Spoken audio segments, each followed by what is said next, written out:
They thought a quiet lake owner would roll over when an HOA dropped a floating restaurant onto his water without permission, but they forgot one thing: every lake has a choke point, and every act of greed creates its own undoing.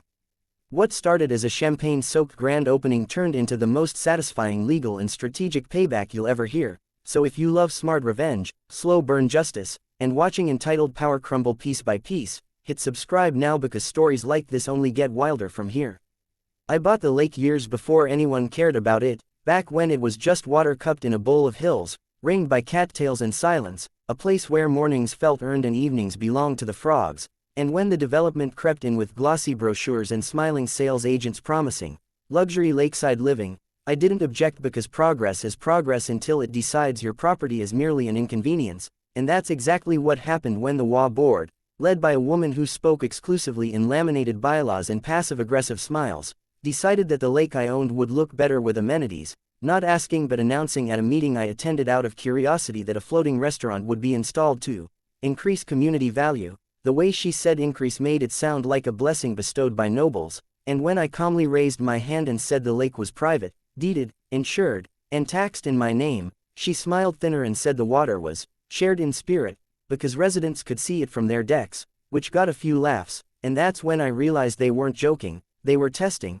because within weeks survey boats appeared, stakes were driven into the shoreline, and a barge showed up carrying steel pontoons like a prophecy nobody asked for. And I tried being reasonable. I sent certified letters, copies of deeds, maps showing the legal boundary that included the entire water body and the shoreline down to the mud, but the HOA's lawyer responded with something impressively vague about navigable waters and community benefit. And while they stalled, construction continued, day after day, welding sparks dancing over water that had never known an espresso machine. And the day the floating restaurant was moored in the center like a crown jewel, complete with string lights and a logo painted so big you could see it from the ridge, they sent me an invitation to the grand opening, which was either breathtaking arrogance or a calculated insult, probably both. And I didn't show up. I sat on my porch and watched boats ferry residents out, laughing, clinking glasses, acting like the lake had always been theirs. And that's when I noticed the traffic. The boats didn't launch from the restaurant, they launched from the only concrete ramp on the entire lake, a narrow strip of reinforced access I had built years earlier for maintenance barges and rescue access,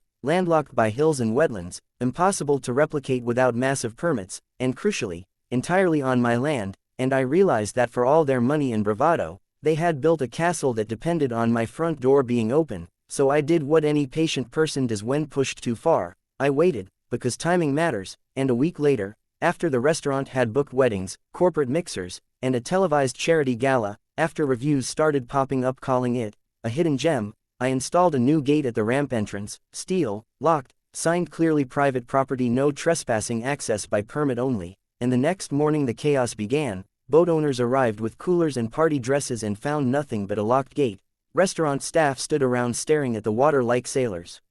stranded on shore, and within hours my phone exploded with calls I didn't answer, voicemails that ranged from confused to furious to threatening. And when the HOA president finally showed up in person, heels sinking into gravel, she demanded I unlock the gate, for the good of the community, and I calmly asked to see the easement granting access, which she didn't have because it didn't exist, and she pivoted to accusing me of sabotaging a business, to which I replied that I was merely securing my property from unauthorized use, and she threatened lawsuits, fines, and emergency injunctions, words she liked because they sounded powerful, but the law is less impressed by volume. And when they filed for an emergency order, the judge asked a single question that turned the room cold. Do you have legal access to the water? And their lawyer tried to argue necessity, economic harm, community reliance, everything except the truth, which was no, and the judge denied the motion, suggesting mediation. And mediation was where the real cracks showed, because suddenly the restaurant's investors were present, people who had been told access was handled,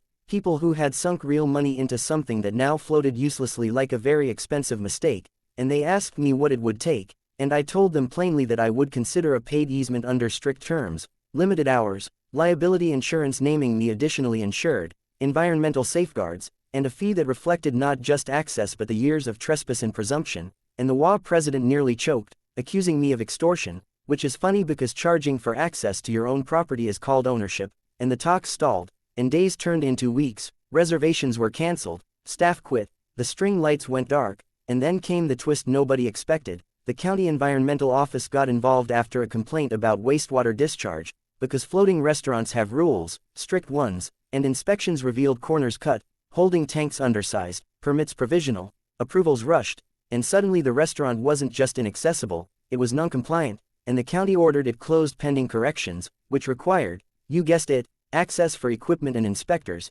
access they didn't have, and the WA tried to pin it on me publicly, sending out newsletters painting me as a villain hoarding water, but residents started asking questions like why the WA built something so risky without securing access, why dues were rising to cover legal fees, why the promised lake amenity had become a liability, and a recall petition started circulating quietly at first, then loudly, and in the middle of all this, a storm rolled through, one of those heavy, grinding storms that tests moorings and patience, and without regular access for maintenance, the restaurant shifted, bumping its anchors, scraping the lakebed, causing minor but documented damage that I reported, not vindictively but meticulously, because documentation is the difference between a rant and a remedy, and the county added that to the file, and investors started suing the WA for misrepresentation, and the board meetings turned from smug presentations into shouting matches, and the president resigned citing personal reasons, which usually means the math stopped working, and a new interim board approached me quietly, humbly, with a different tone,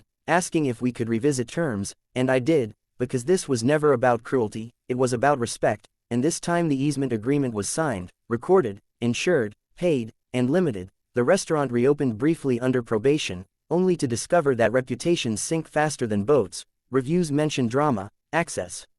issues, environmental concerns, and within a year the investors pulled out. The restaurant was sold at a loss, towed away, leaving behind nothing but ripples and a lesson, and the WA quietly rebranded the lake as scenic, no longer interactive, and as for the ramp, it remains gated, used occasionally under contract, a reminder that ownership isn't loud, it's patient. And if there's one thing I learned watching that floating palace drift into irrelevance, it's that people who take without asking often assume doors will stay open forever, but all it takes is one lock, placed lawfully and calmly, to remind them where the boundary really is.